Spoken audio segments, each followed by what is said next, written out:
لە ماوەی ڕابردووە بە هەوڵ و توانای هێزەکانمان توانیمان چەند باندێک لە ناو شاری سلێمانیە دەستگیر بکەین کە ئەو باندانە کاریان بەکارهێنانی مادەی هۆشبەر هەروەها فرۆشتن و کڕینی مادەی هۆشبەر بوو.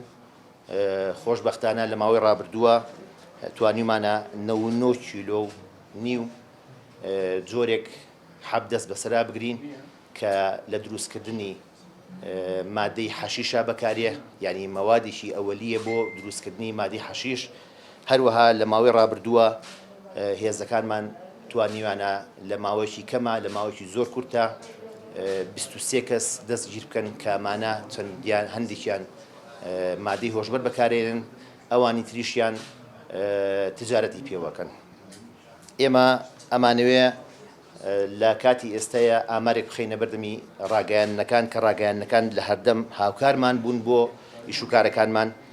ئێمە لە ماوەی ئەم ساڵە لە 1/1/20ەوە تاکو بەرواری 1/12/2020 257 پەراوی لێکۆڕینەوەمان کردوێتەوە بە فەرمانی دادوەر بۆ ئەو کەسانەی کە مادەی هۆشبەر و تجارەتەکەن.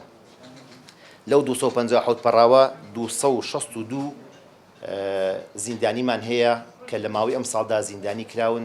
لە کاتی ئێستاە لەو 262 کەسە ئەوانی کە ڕێوانی دادگا کراون ڕەوانی دادگا کراون، ئەوانی کە بە فەرمانی دادوەری فراس کراون کە هیچیان لەسەر نەبووە دوای ماوەیەک لە پشکنین دوای ماوەیەک لە دوودەداچوون ئازاد کراون.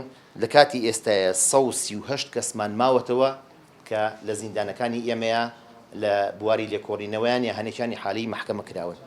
لەو کەسانی کە گیراون لەوانی کە لەو ماوەیە گیراون 8 کەسیان ئێرانی بووە، 4 کەسیان عەرەب بووە، بەداخەوە 16 کەسیشیان لە ڕەگەزی مێ بوون.